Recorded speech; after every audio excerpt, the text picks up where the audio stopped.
cuidado aonde você anda, porque é guerra entre facções. Então tudo isso vai gerando o que em nós?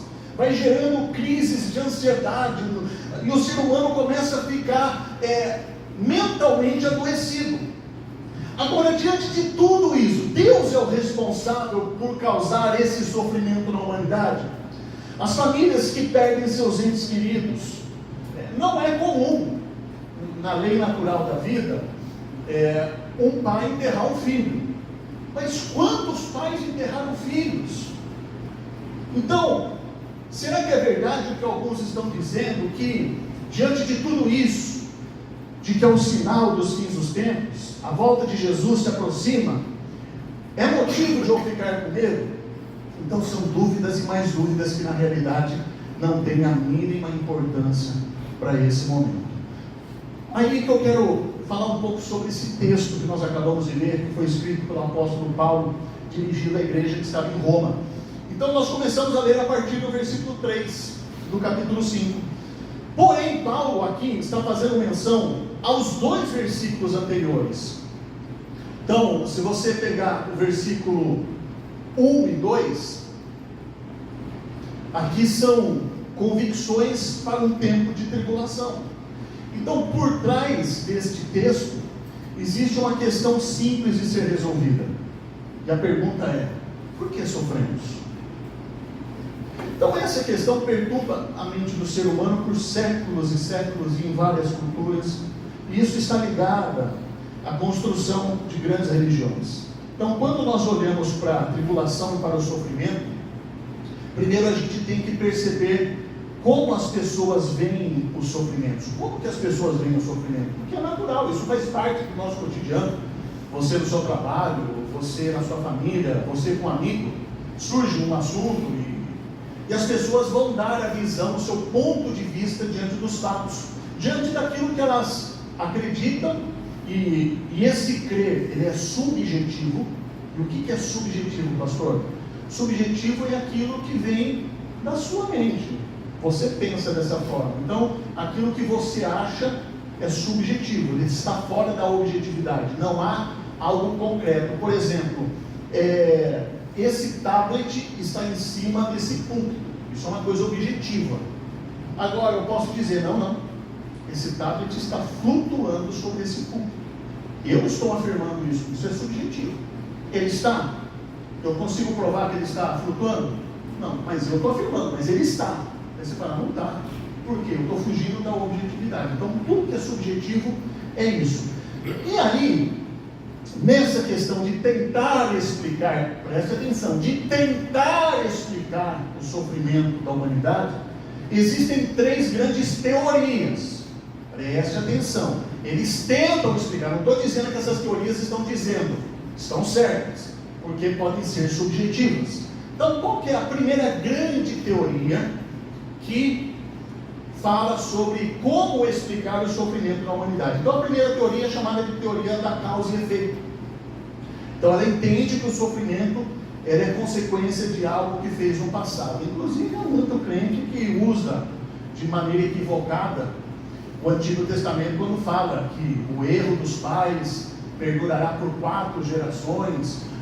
Vamos quebrar maldição hereditária. Isso é uma teoria.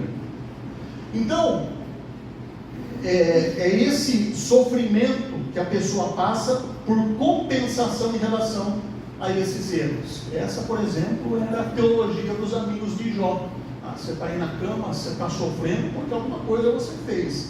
Essa teologia também está na doutrina espírita, kardecista, que é a doutrina do karma, de que você paga nessa vida o que supostamente fez em vidas passadas, para quem é reencarnacionista.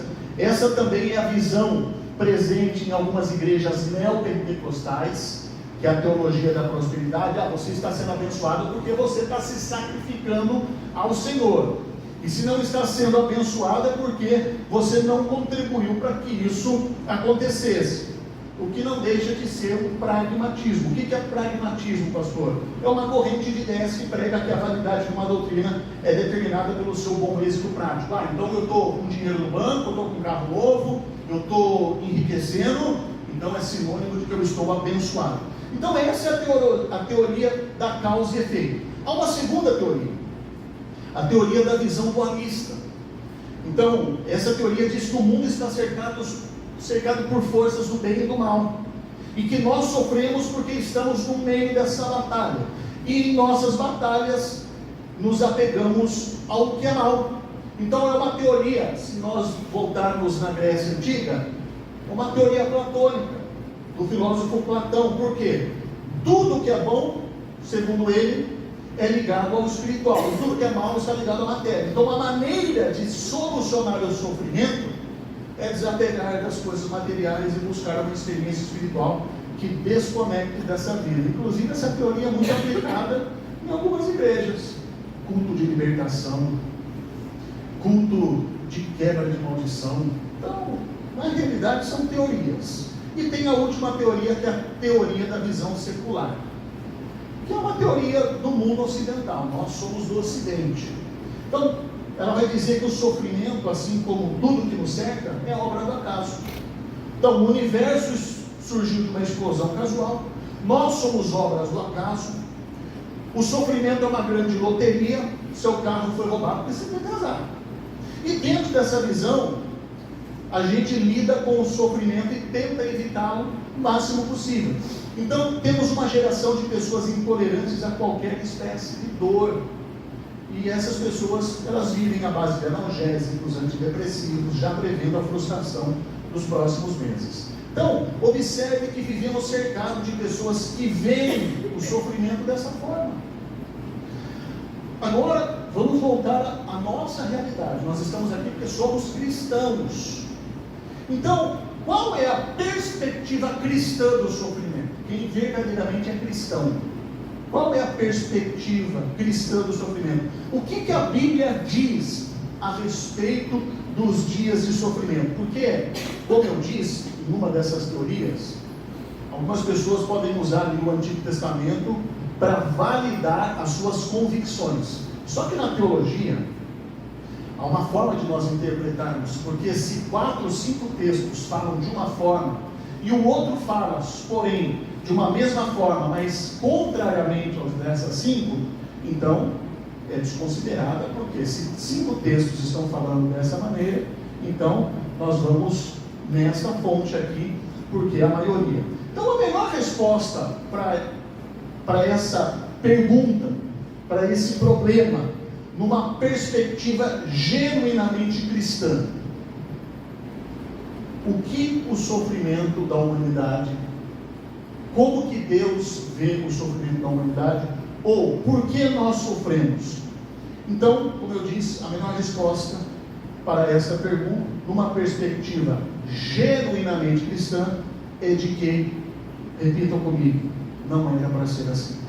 Não era para ser assim. Não era para ser assim. Então, para a gente poder entender por que não era para ser assim, pastor, eu sempre digo, nos 2 primeiros capítulos de Gênesis, a Bíblia diz que Deus criou todas as coisas em perfeição e harmonia. Repitam comigo, perfeição e harmonia. Perfeição e harmonia. Então ele parava e dizia, ficou bom.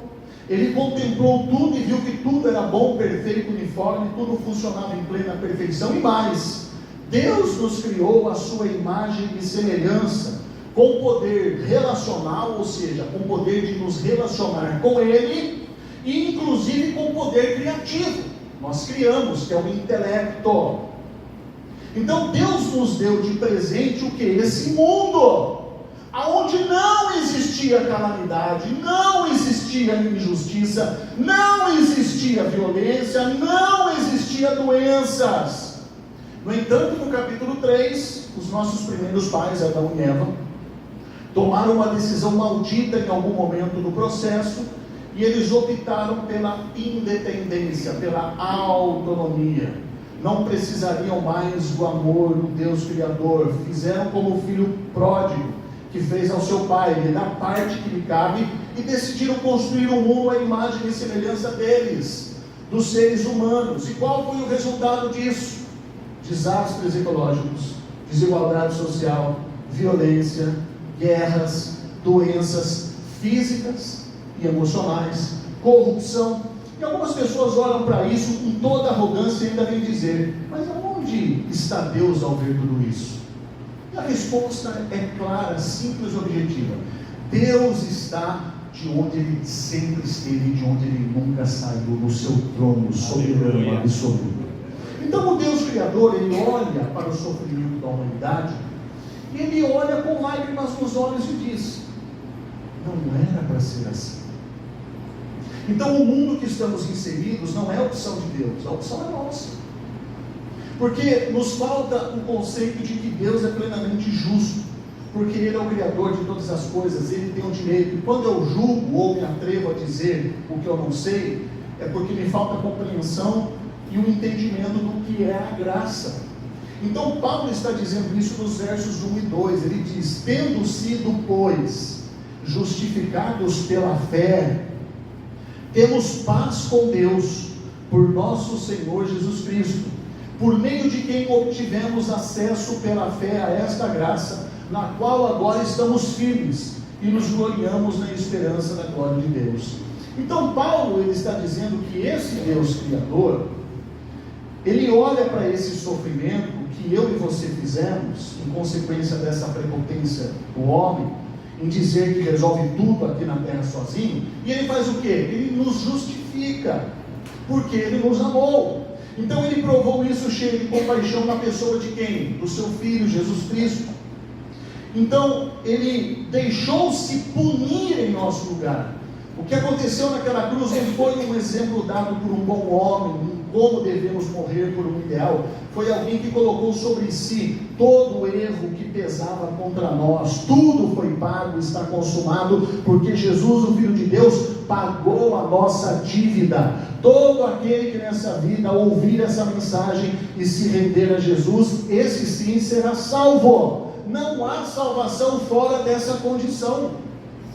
Então a cruz, ela nos traz algumas implicações. Então no passado, Deus consumou a reconciliação, estabelecendo paz. Mas o verso 2 está falando do futuro, no dia que Deus fará nova todas as coisas, porque assim Ele nos prometeu. Então quando João fala sobre a visão de um novo céu, da nova Jerusalém, em Apocalipse 21, ele está dizendo que Deus vai restituir o novo jardim, o jardim do Éden, o que Ele programou, o que Ele planejou para que nós vivêssemos. E essa obra que Deus vai consumar tem início aonde? Em nós. Então antes de chegarmos a esse lugar, a qual é chamado de Nova Jerusalém, Deus vai apresentar um novo mundo por meio de quem? Por meio de você, por meio de mim, por meio de nós. Em nós, por meio de quem? De Jesus. Ele revela o Deus Criador, mas também o Deus Redentor. Então na história, Ele quer mostrar a Lúcifer e aos anjos caídos, aqueles que deformaram a imagem de Deus no ser humano, num ser imoral, num ser indigno, inclinado para o mal. Deus quer mostrar que o seu poder é maior. Deus quer nos transformar, não somente nos salvando do inferno, mas Ele quer que a minha e a sua vida seja um testemunho da tua autoridade, do teu poder, da sua graça transformadora, e Ele faz isso em profundo amor. E aí entendemos o versículo 3, quando Paulo cita as tribulações. Paulo não afirma que nos gloriamos pelas tribulações, mas nos gloriamos nas tribulações. Quem se gloria pelas tribulações, Dal, Felipe, Fran e Marcos, é masoquista. O apóstolo Paulo diz que nos gloriamos em meio às tribulações, e por uma razão: Deus tem propósito por meio delas. E qual são esses propósitos? Vamos analisar cada um deles. Primeiro ele fala: a tribulação produz perseverança. Então essa palavra grega, ela era muito usada no treinamento militar, como nos jogos de guerra. A prática, quando um soldado era colocado no centro de um círculo, e os seus inimigos, com a força, o empurravam para fora desse círculo. Então ele tinha que resistir e permanecer. Isso criava resistência ao soldado e musculatura em suas pernas. Então essa palavra traduzida por perseverança nos ensina que, apesar das pressões, dos adversários, ela nos traz resistência. ela nos traz uma musculatura espiritual e nos ensina que apesar das pressões e de tudo isso, nós vamos conseguir ter resistência para novas tribulações. É aquele negócio, a gente passa por um problema e a gente resiste e a gente volta aí o outro problema, por mais que seja difícil passar por ele, mas a gente já tem a experiência passada. Isso vai gerando em nós o quê? Como se fosse uma casca grossa, a qual nós vamos ganhando força e resistência. E isso nos gera oportunidade para exercitarmos a nossa fé, para exercitar os nossos valores, à medida que respondemos de forma positiva a cada um desses problemas. Agora, ele fala sobre o segundo ponto. Então, o primeiro é: a tribulação produz o quê? Perseverança. E a perseverança produz o quê? Quem lembra do texto que nós lemos? Ela produz maturidade. O que é a maturidade, pastor? É um caráter aprovado. É a mesma palavra que aparece em Filipenses, quando Paulo diz à igreja de Filipos sobre a pessoa de Timóteo, que apesar de jovem, ele era maduro na fé. Então, o propósito maior de Deus na história não é nos fazer felizes. O propósito maior de Deus é fazer de mim e de você gente madura, com caráter aprovado. Então, a felicidade não produz felicidade, a maturidade produz felicidade. Gente madura está sempre insatisfeita. Qualquer probleminha, você vê, a gente pega dentro da igreja, qualquer probleminha na igreja, eu vou sair da igreja. Por quê? Porque o fulano é muito chato. Porque aquele fulano agora, ele está ali, ele está ocupando o meu espaço. A igreja está pequena demais para nós dois. É gente madura, gente insatisfeita, porque gente madura sabe discernir o que tem e o que não tem valor. Aí ele fala que a maturidade, ela produz outra coisa. Repita comigo: a maturidade produz confiança. Então, na segunda parte do verso 4, esperança, usado por Paulo, aponta para a firme convicção que aquele que começou a boa obra em nós vai completá-la até o dia final. Então aponta para a confiança no caráter e no amor de Deus, irmão. Então, as adversidades, os desertos podem nos ensinar acerca de Deus. Você já percebeu como Davi, no seu período de deserto, ele compõe os mais belos salmos? Se você ler os salmos davídicos que foram compostos por Davi, todos eles foram compostos aonde? No deserto. Falando de Deus, do amor de Deus com ele, e do Deus que responde às suas orações, tendo sido caluniado, tendo sido perseguido por Saul. Daí ele vai entrar num outro período, quando ele vai para o palácio e se torna rei. Então a gente tem tanto medo no deserto, mas Davi não se perde no deserto, Davi se perde no palácio. Quando ele era rei, que ele se perde. Então não é uma regra geral, mas quando estudamos a vida de homens e mulheres de Deus, a grande maioria não se perde no deserto, se perde em palácio, se perde na prosperidade. Às vezes o irmão ele chega na igreja, ganha pouquinho, é fiel dizimista, ele dá os 10%, qualquer propósito que a gente lança, a gente vai reformar a igreja, vai reformar o altar, ele às vezes se sacrifica, ele dá às vezes, ele se aperta, mas ele contribui. Daqui a pouco a pessoa ela chega no status, a pessoa, Deus começa a abrir as portas, aí daqui a pouco ele não contribui mais nem aquilo que ele contribuía, tendo mais oportunidades. E a pessoa se torna o que? Arrogante, vai gastando com o quê? Com os seus prazeres. Então, são pessoas que se perdem quando já tem tanto na conta que esse negócio de depender de Deus se torna uma grande teoria. Porque ele não vai mais depender de Deus, mas ele sabe que ele é autossuficiente, porque ele tem uma quantia ainda para 4 ou 5 gerações. Então, no lado de lá, a gente confia muito mais em Deus no meio do deserto, fazendo inúmeras opções. Uns decidem pela amargura, pelo rancor, e do lado de lá do deserto, essas pessoas continuam imaturas, azedas e amargas. Mais pessoas ao longo do deserto optam pela confiança e caráter de Deus. Eu não sei o porquê dessa enfermidade, mas confio no seu caráter. Eu não sei o porquê da perda deste ente querido, desta condição financeira, mas o Senhor está escrevendo uma história em mim, através de mim, e o Senhor ainda não terminou. Aleluia. Aí, em quarto lugar, ele vai dizer que a confiança, ela é selada pelo Espírito Santo em nós. O verso 5 é a garantia de que nós vamos chegar ao dia final. E esse texto também me ensina que Deus não me prometeu que a minha jornada terrena não teria dias difíceis. Jesus ele disse: no mundo, Gilmar, tereis aflições. Mas o que ele fala? Vocês vão ter aflição. Porque imagine só, a gente fala muito de boas novas, que são boas notícias. Então, a gente está falando boas notícias, mas daqui a pouco, mas vai ter uma notícia ruim. Aí imagina, estava bom demais para ser verdade. Mas ele fala, no mundo tereis aflições. Mas ele diz, Nelson, mas tem de bom ânimo, pois eu venci o mundo.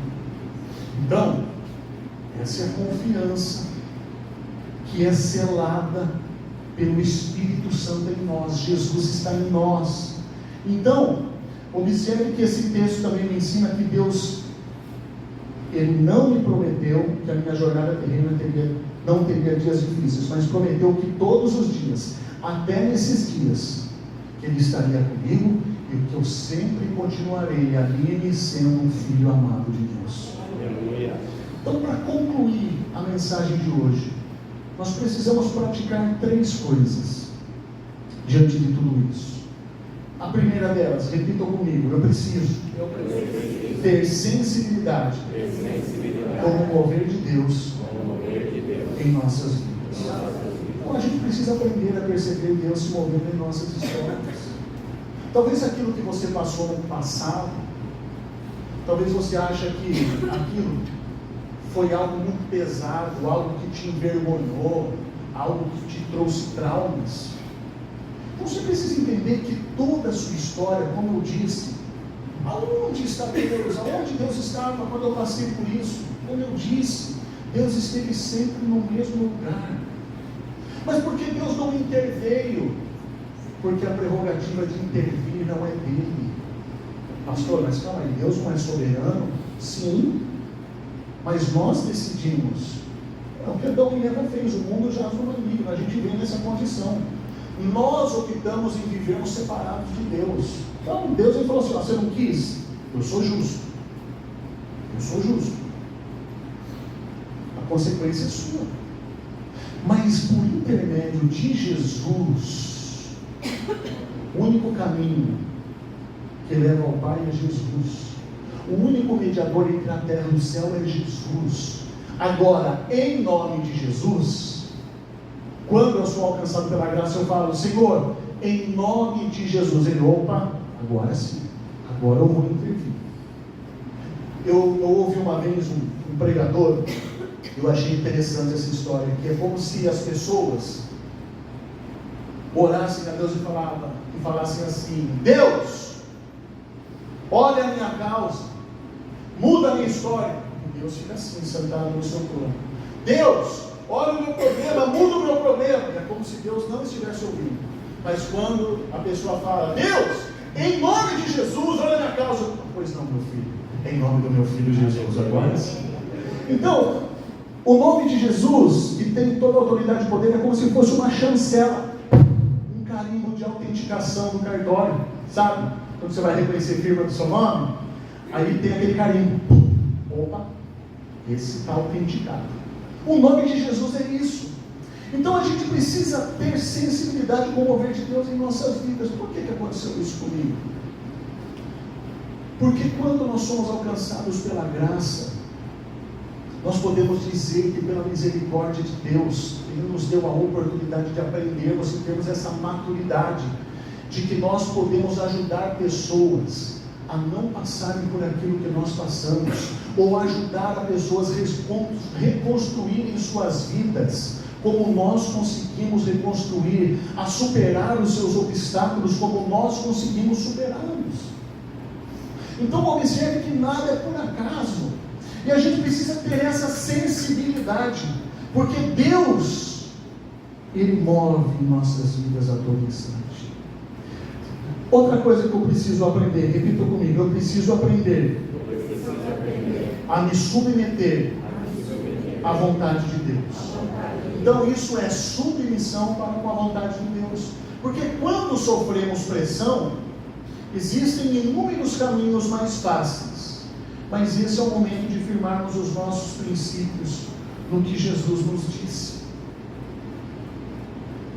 De que aqueles que são injustiçados obterão justiça. Então a gente precisa se submeter à vontade de Deus. E olha que interessante. A gente precisa entender que quando nós nos submetemos à sua vontade, isso vai gerando em nós o quê? Um caráter aprovado, o que Paulo falou sobre a maturidade. E a gente pode usar um exemplo, a oração de Abacuque. Porque Abacuque, ele começa falando sobre as suas lamentações, sobre os seus problemas. Mas no final, ele vai dizer: ainda que a figueira não floresça, ainda que não haja fruto na vinha, ainda que o produto da oliveira minta, todavia eu me alegrarei no Deus da minha salvação. Não é do jeito que eu queria? Não tem problema. Eu me submeto à vontade de Deus. O Senhor não quer isso para mim, Senhor? Eu me submeto à tua vontade. Segue o jogo. É dessa forma. Nós vamos nos submetendo à nossa vontade. Isso é um caráter aprovado. Porque às vezes a gente pede tantas coisas para Deus e Deus não nos atende, que a gente fica, né? Quem é imaturo é igual criança mimada. Criança mimada. E a gente precisa entender que quem é pai aqui sabe que em determinados momentos nós vamos ter que dizer não aos nossos filhos, mas a gente diz não porque a gente não gosta dele. A gente diz não porque a gente quer o bem dele. E muitas das vezes Deus vai falar não para a gente. Por quê, Rosângela? Porque Ele nos ama. E às vezes esse não é um livramento. Terceiro e último lugar, repita comigo: eu preciso confiar plenamente no amor de Deus por mim. João 3,16. Pois Deus amou o mundo de tal maneira que enviou o seu único Filho, unigênito, para que todo aquele que nele crê não pereça, mas tenha a vida eterna. Então isso que é interessante. Quando Jesus ele é tentado por Satanás no deserto, em uma das tentações ele diz: está com fome? Transforma essas pedras em pães. Ele diz: não só de pão o homem viverá, mas de toda a palavra que procede da boca de Deus. E algumas pessoas, de maneira equivocada, acham que a palavra é a Bíblia. Não existia a Bíblia naquela época. E aquilo lá estava sendo narrado naquele momento. O que é a palavra de Deus? O episódio anterior à vinda de Jesus no deserto, qual que é? Jesus ele foi enviado depois do quê? De ser batizado nas águas do Rio Jordão. E o que aconteceu naquele momento? Ouviu-se uma voz dizendo: esse é meu filho amado, a quem me agrado. Então, não só de pão viverá o homem, mas sim de toda a palavra que sai da boca de Deus. E qual é essa palavra que sai da boca de Deus? Que eu e você somos filhos amados. Então nós precisamos confiar plenamente no amor de Deus por nós. Então, para terminar, talvez você esteja passando por um período de luta, de sofrimento, problema de dor. Aí eu me lembro da história de um menino que gostava de ler revista em quadrinhos, de super-heróis. E ele estava tão entretido porque o super-herói entrou na briga com um grande vilão, Leandro. E Miriam, aquele grande herói na historinha, Eliana, Maria, começou, Francisco, a apanhar de tal forma que parecia que ele ia ser derrotado. E o menino ficou preocupado porque o seu super-herói estava perdendo. Daqui a pouco a mãe dele viu que já era tarde, ele tinha escola no outro dia, a luz do quarto dele estava acesa, e na hora falou assim: menino, você está acordado ainda? Vai escovar o dente, vai no banheiro, volta e vai dormir rápido. E aquele menino ficou, puxa, eu não terminei ainda essa história, aí eu não vou dormir com esse barulho. Aí ele foi nas últimas páginas, e na última página ele viu, e o super-herói venceu. Ele fechou o livro, escovou o dente, foi no banheiro, voltou para o quarto e falou assim: agora eu vou dormir porque eu sei que tudo terminou bem. O que isso tem a ver?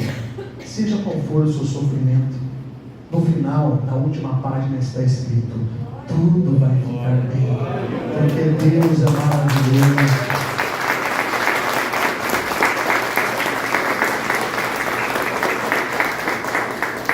Então, não se preocupe, apenas confie no amor de Deus para nós. Feche os seus olhos, eu quero orar por você.